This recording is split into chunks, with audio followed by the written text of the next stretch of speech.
Yeah, my name's Janice Grant. I'm a trauma-informed counsellor here at the Mansfield YMCA.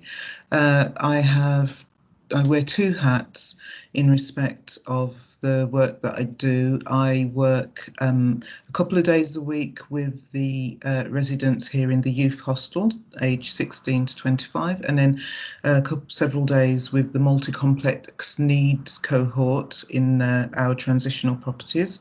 My main role also with the younger residents is to get them involved, not only just in therapeutic approaches such as counselling and art therapy, but to get them out and get active. And so we've been taking residents to various sporting activities. We had a steering group meeting. We asked volunteers for a steering group earlier on in the year.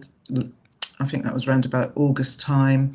And during that steering group, those that attended, and I would add that due to COVID, it was a smaller number, so there was only 6 persons that could be on it. That group decided on some activities that they would like to engage on.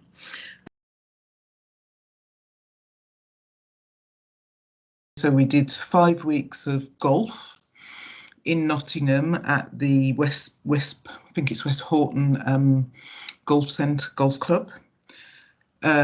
Tennis club, not golf first, it was the tennis.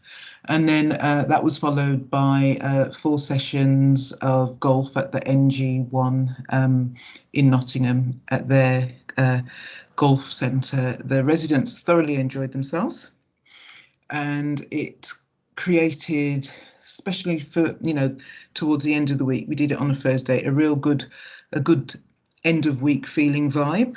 We was able to run a breakfast club beforehand. The residents took responsibility for that, and one of the residents offered to be the cook in the morning, assisted by some of the other residents by the end of the sessions when the numbers grew. And we also had a bit of a lunch club going on after the activities. So we provided them with breakfast and we provided them with lunch. And after the sporting activities, it was just a real lovely feel-good vibe. The conversations on the bus, the taxi bus back, were just fantastic. Individuals were singing songs, and it was just a lovely way to get the residents engaging together, engaging in teamwork, being competitive with no sort of incident around it.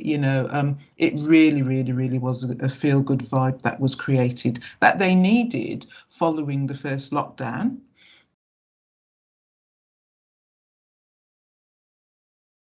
Some greater relationships, with individuals probably who wouldn't have sort of engaged so much together, and what was also lovely was that once we'd kind of got into it, we were able to open up the group a little wider.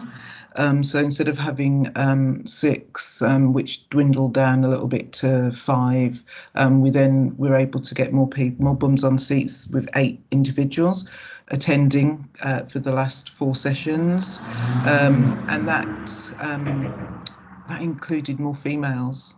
So originally there was just the one female who was a constant. There had been 2 more, but due to health issues and moving on, they were no longer on it. But it was good to see by the end that there were 3, sometimes 4 females. So it was a real mixed gender, and it was also nice because there were different ethnicities, there was different backgrounds on it as well. So it was really good. There were so many thank yous and expressions of "I really loved this," and wanting to continue, and singing and all sorts. It was really beautiful to see. And I think that then led to them wanting to continue to engage for the rest of the day. So what we did was half of them engaged in art therapy afterwards. There's just a need now to really tap into those new sort of trusts built between the residents, and the group. And also, really, I just can't wait for this whole restriction to lift so that we can engage more young people. It's a must, really. They're living together, so play together, learn together. And that's the beauty of the program, that it wasn't just about, sort of playing, and it was about engaging in something new that some of them had never tried before, and learning, and also being competitive around each other, positive competition, really, with no form of incident or anything like that around it. So it was really good. Mm.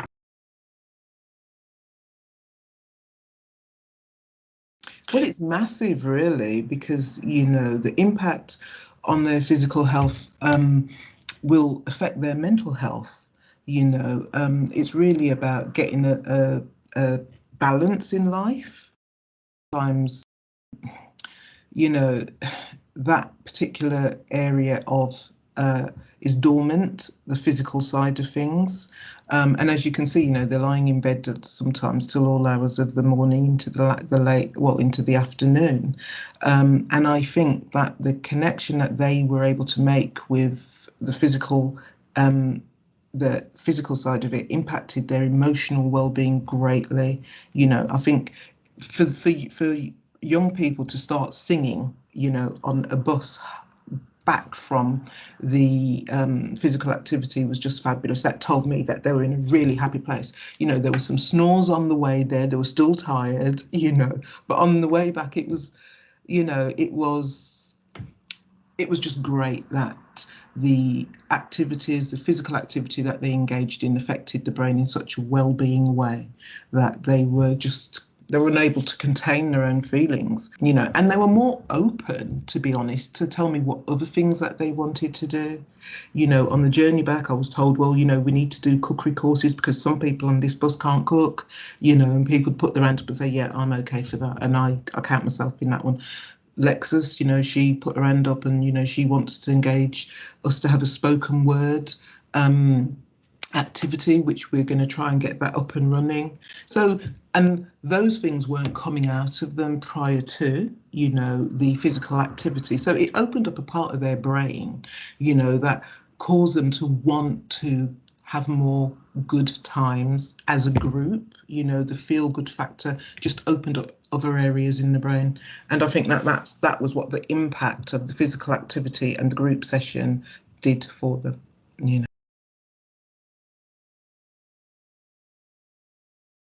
I think that for this particular cohort, definitely been a godsend, and I think the fact that the funding was there, and like I say, due to the lockdown, they needed something, and perhaps without the funding, they wouldn't have been able to have that continuity, something to look forward to each week,